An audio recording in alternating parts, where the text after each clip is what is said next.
this week's drive, we head straight to the scene of the accident, compare Formula One to kart in Canada,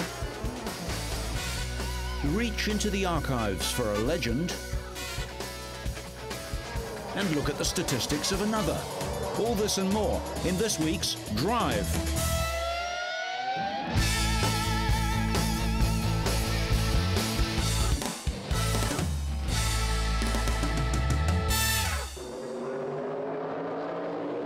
Kelvin Burt had the perfect ASCAR weekend at Rockingham in England. With a hat-trick of victories, he took the lead in the championship ahead of Colin White. Burt is a former British touring car and Porsche GTO racer, and he led from start to finish in all 3 races. The event was at the 1.5-mile banked oval, the only one in England, Burt setting fastest laps in each event.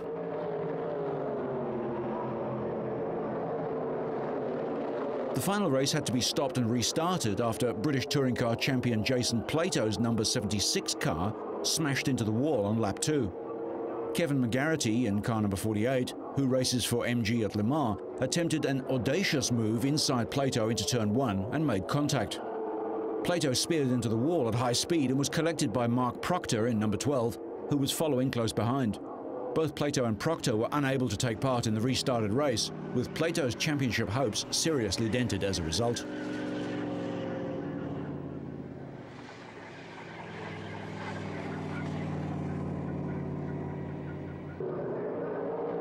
When the green flag dropped for the 50-lap rerun, it was Burt, in the pink car and with 2 wins already under his belt, who made the perfect start to take the lead ahead of his teammate, Nicholas Manassian.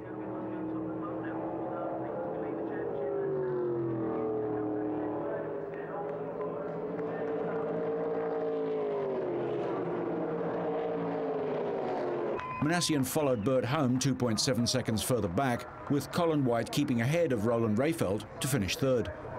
Burt's 3rd victory over the 2 days took him to the top of the ASCAR Championship standings, 17 points ahead of second-placed White, with Manassian 72 points further back in 3rd. We'll have to watch along with you tonight. Across the Atlantic, identical cars were racing before a huge crowd and under floodlights at Bristol in Tennessee. It was to be an eventful race for several drivers as tempers flared during the incident-filled race, with a night record 118 laps run under 16 caution flags. Eventually, pole sitter Jeff Gordon ended a 31-race NASCAR winless drought. During the event, Elliott Sadler exchanged paint with Joe Nemechek, with Elliott out but Nemechek still circulating. Looks like he got sideways. Sadler's gestures are pretty clear, but it's doubtful whether Joe was able to take them in at 200 miles an hour. A little upset. Somebody's already boiling over. That must have hurt. He'll probably be back. Mark Martin was a victim of circumstance in a late accident caused by Robbie Gordon that also took out Johnson after a restart on lap 377. Both Martin and Johnson are title contenders, but would take no points away from this event.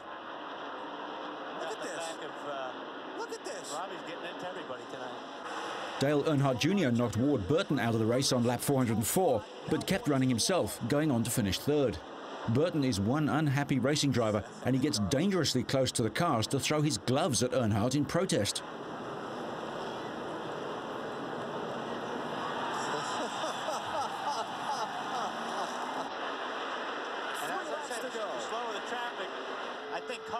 Rusty Wallace, the winningest active driver at Bristol with 9, took the lead from Kevin Harvick with 18 laps remaining, but with 4 laps to go, Gordon passes Wallace with a bump-and-run manoeuvre. It was Gordon's 59th career win and 1st since last September. The 4-time Winston Cup champion led for 235 of the 500 laps to end the longest drought of his career. We head north to Montreal in Canada for the first kart race at the Gilles Villeneuve circuit. This is the only track in the world where both Formula One and kart races are held, allowing a comparison of lap times, which sees the Formula One cars lapping significantly faster. Juan Pablo Montoya's best lap in his Williams was more than 4 seconds faster than Dario Franchitti's quickest lap. The race sees drama early as Paul Tracy taps Alex Tagliani, who takes out Kenny Brack. Kenny, who has been knocked out of 4 races in the first 2 laps this season, was off the track and done for the day. Cristiano D'Amato started from pole for the 7th time this season and was shooting for his 7th victory. But his team brought him in for an early splash and dash on lap 12 under a yellow flag when Mario Dominguez stalled on the track. D'Amato's early stop forced him to pit for a 4th time later on, losing the lead to Dario Franchitti. Shinji Nakano's spin nearly collects leader Franchitti, but the Scotsman slips around and stays in front.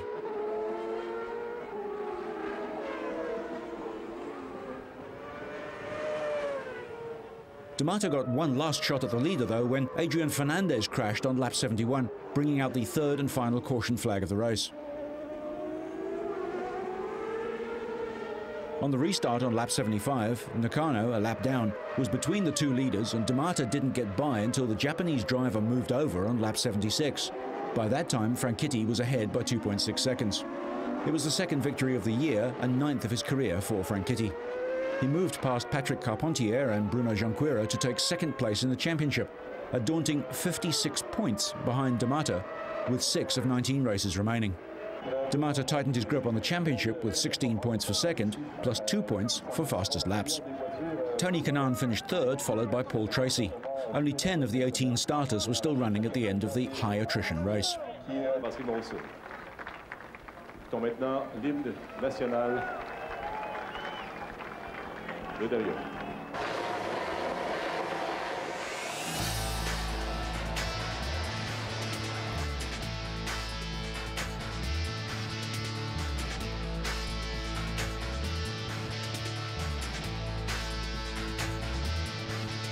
If any of Michael Schumacher and Ferrari's opponents thought they might get an easier ride now the Italian team have clinched both the drivers' and constructors' crowns, they should think again.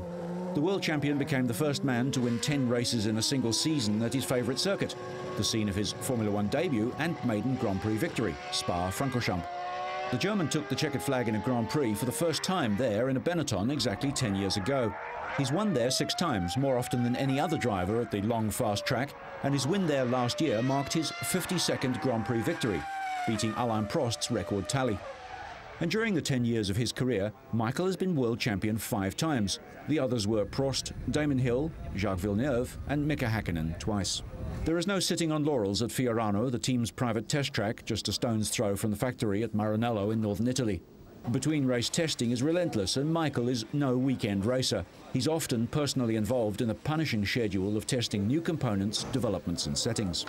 Schumacher has equalled the record number of championships, 5 won by Juan Manuel Fangio in the 1950s, beaten the number of Grand Prix wins in a single season, 9 held by Nigel Mansell, and seems to be at the peak of his career.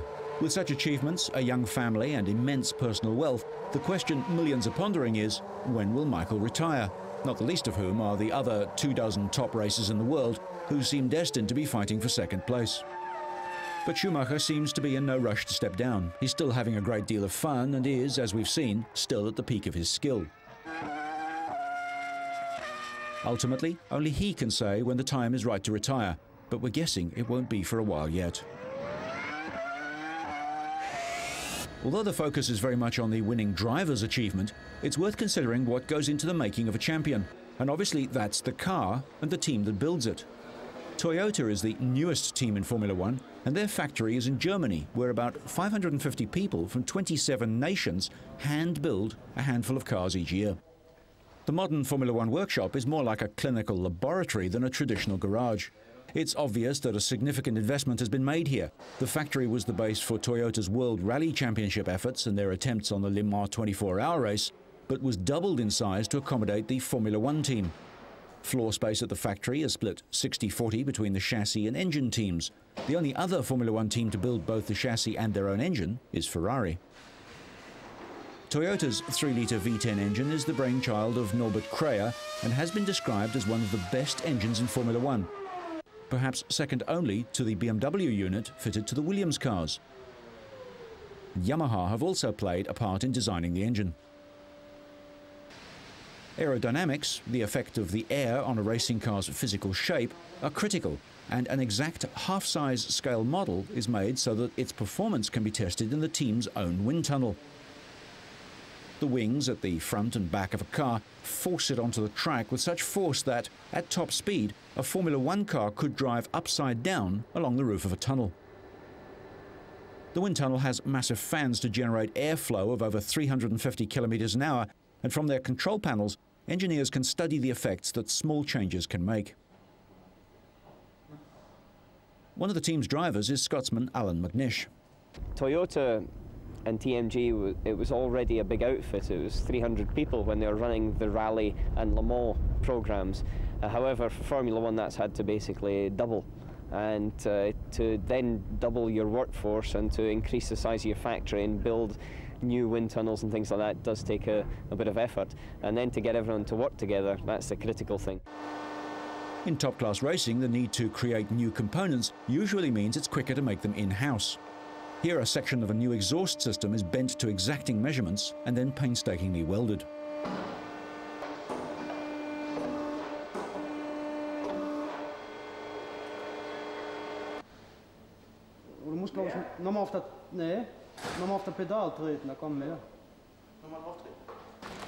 Weight is also cut wherever possible, so many parts are made of special materials, some of which need to be vacuum formed in molds and then baked in a huge oven before being cooled under controlled conditions.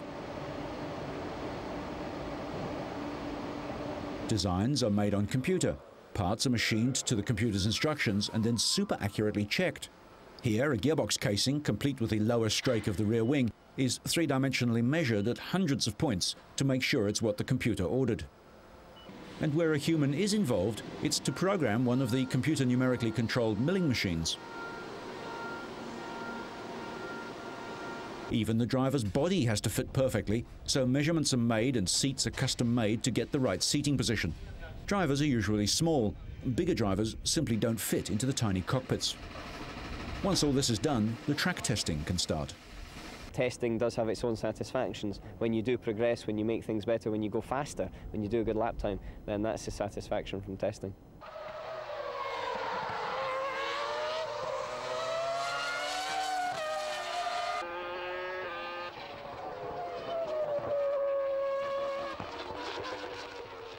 Mika Salo from Finland was Toyota's other driver, here with team boss and former rally champion Ove Andersson.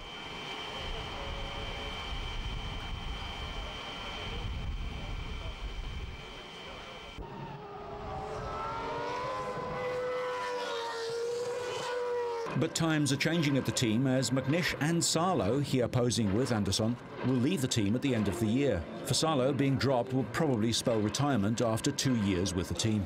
McNish spent most of his career in sports car racing but has failed to score a single Formula One point so far this season and has long been rumoured to be heading for the exit door.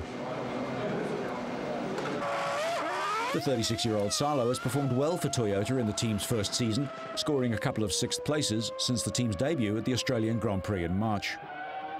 Leader of the kart championship, Brazilian Cristiano de Mata, is reportedly being lined up for a seat at Toyota, but one of the vacant berths has already been filled, with Olivier Panis making the switch from British American racing.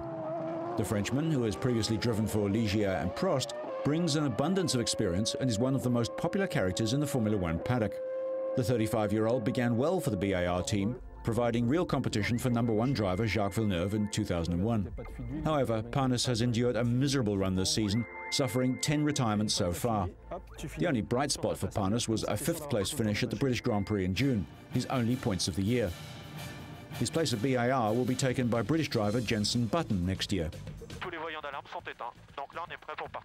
Having settled his position for next season, Olivier recently took a driving seat of a different kind for a helicopter lesson in the skies above Magny-Cours in France. Taking the chance to get a bird's-eye view of his home circuit, Olivier took to the air with an instructor, trying out the controls for a quick lesson with a pilot. If he doesn't have to fly to away races, Olivier prefers to travel by car, so leaving the controls to his instructor, he welcomed the chance to have an aerial tour of the countryside and have a look at all the different chateaux. There are many spectacular and beautiful buildings in the region, and Olivier was able to see some of them from the air.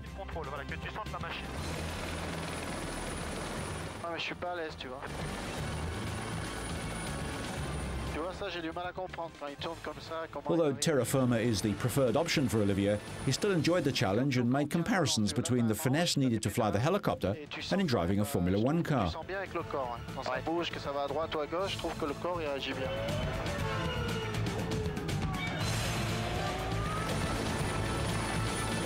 Il y a tellement de choses qui sont différentes de ce qu'on fait normalement dans la F1. C'est totalement différent, donc c'est un peu...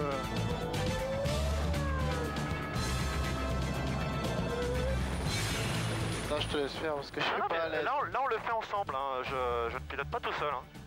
Voilà, c'est toi qui as les commandes, tranquille. C'est très très doux, c'est toi qui le fais là.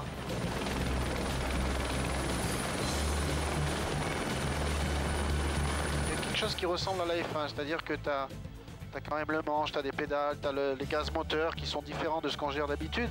So, lesson completed. Will Olivier be joining many of his colleagues on the grid and adding a helicopter to his personal collection of toys? Apparently not. Back on solid ground, Olivier's focus is firmly on flying on four wheels and a lot closer to the ground as he prepares for the remaining races of the season. Well, I'm very pleased to be outside, to be honest, but no, I'm really pleased. Really, he's a fantastic machine, but it's not easy things. We need a good feeling and we need a lot of experience, like maybe Formula One, because it's a very personal feeling.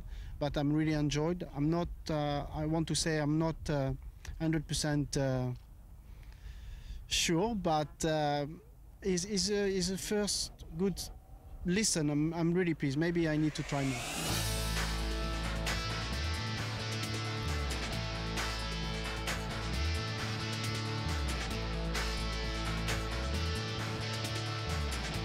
The seventh round of the World Speedway Grand Prix season was held in Gothenburg in Sweden before a crowd of 26,250. World champ Tony Rickardsson of Sweden had the crowd's support in the final. When the race started, Australian Lee Adams, riding with the white helmet, took an early lead from local hero Rickardsson, Lucas Drummel of the Czech Republic in the blue, and Greg Hancock of the United States in yellow. Adams, one of the most popular riders on the Grand Prix circuit, has been without a win in his 8 seasons of racing. But the month had already proved special for him. Wife Kylie presented Lee with a daughter, Casey, last week, and he admitted, "It has been a fantastic few days for me. This time a week ago I was at the hospital with Kylie. Now I have a daughter and a Grand Prix victory."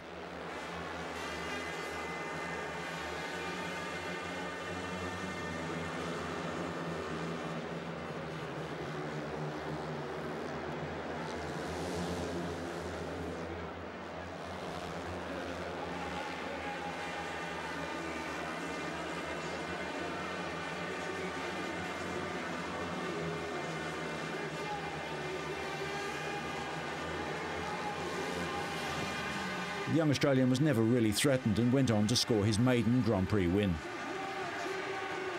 Despite Rickardsson's failure to win in front of his home crowd, he moved on to 132 points in the overall standings to open up a 9-point lead over Ryan Sullivan, with 3 Grand Prix left in the season. Sullivan failed to reach the final in Gothenburg, having finished 4th in his semi-final. Another Australian, Jason Crump, is 3rd on 108, with Adams 4th on 104. The 8th round of the World Cup will be held in Poland.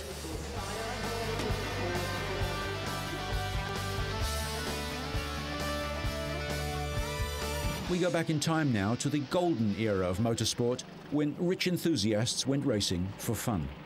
In the 1920s, Bentleys were winning, driven by the flamboyant Bentley boys. One of them was aristocrat Sir Henry Birkin, known as Tim. But what sort of man was he? His descendant, Sir John Birkin. He was such a sportsman, and particularly in the area in Norfolk. I mean, he was such a prodigious shot and hunter and a fisherman and a pugilist and all of that. He used to leap into the ring and kind of try and get involved in the end of fights. Birkin was born in 1896 in Nottingham, where his father, Sir Thomas, ran the family lace business. Tim took to the track in 1921, and 12 years later, he died at the age of just 36. Birkin had bought a Maserati at the beginning of 1933 and finished 3rd in the Tripoli Grand Prix, but burnt his arms on the exhaust during a pit stop. 3 weeks later, he was dead of septicemia in a London nursing home. Ironically, penicillin had been invented at the nearby St Mary's Hospital, but hadn't yet found medical use. Of all the Bentley boys, Tim Birkin was the one that schoolboys knew best. He was a ruthless driver who drove his cars very hard and became the ultimate racing icon of his time. Silk scarf flying in the wind, a model of bravery and excitement. He was a small man and he spoke with a stutter, which did nothing to damage his reputation as a ladies' man. Tim Birkin, alongside such names as Sir Henry Seagrave and Malcolm Campbell, was probably the most famous racing driver of his time. He took a commission in the World War of 1914-1918, and although he learnt to fly in the reserve of the Royal Flying Corps, he returned to the trenches, reaching the rank of captain. One of his brothers died in battle.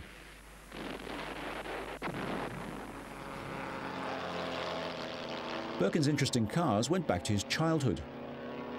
I really got interested in the story of Tim from my aunt, who told me the tale about when as a very young boy he was bet by his uncle and his godfathers that he couldn't build a car because he spent all his time in the garage around the back of his family home. And he took up their bet and did in fact construct a car from scratch, which went down the run of his drive, and he won £15, which was a lot of money then, from the outraged father and uncles, and bought his first car with it. In 1921, the year he started racing, Tim Birkin was married and the couple honeymooned at this hotel in the English village of Blakeney. His first race was at the famous banked Brooklands track. Although they had 2 daughters, the marriage ended in divorce and Birkin became much more heavily involved in racing. In 1925, with his brother Cecil, known as Archie, he bought 2 3-litre Bentleys, and the 2 raced sporadically. But Archie was more interested in motorcycles, and he was killed trying to avoid a fish cart while practicing for the 1927 Isle of Man TT, and a corner is named after him. Tim decided to go racing seriously, but his father was unhappy and was never able to watch his son race. In 1927, Tim bought another 3-litre Bentley and raced against the works cars. As a result, he was invited to join the factory team the next year, and he campaigned a 4.5-litre Bentley, finishing 5th at Le Mans. Although his friend Wolf Bonato won that year, Birkin set the fastest lap. His driving style was aggressive. He did well as long as the machinery stood up, but he showed little mechanical sympathy behind the wheel. He was well suited to the rugged Bentleys, which Ettore Bugatti once famously called the fastest lorries in the world. He competed in a number of races in 1928, including the Ulster Tourist Trophy at Ards near Belfast, and eventually took another 5th place. But he had become obsessed with supercharging the 4.5-litre Bentley, something which nearly destroyed Bentley, according to legendary engineer Walter Hassan. 4.5-litre was never part of the Bentley strategy at all. The Bentley 4.5-litre blown was forced upon us by Birkin, who, through Wolf Bonato, got it agreed that we would produce the required 50 production cars to enable Birkin to enter his blown 4.5-litre. The company built the supercharged cars but struggled to sell them. Hassan, who went on to work for Jaguar, Bristol and Climax, referred to them as bloody awful cars. With the 4.5-litre still under development, Birkin drove the 6.5-litre, the legendary Speed 6, with Bonato at Le Mans in 1929, to lead home 3 other Bentleys, all of them unsupercharged 4.5 litres. It was to be Birkin's finest hour, and we'll take another look at the life and times of this racing English gentleman in next week's Drive.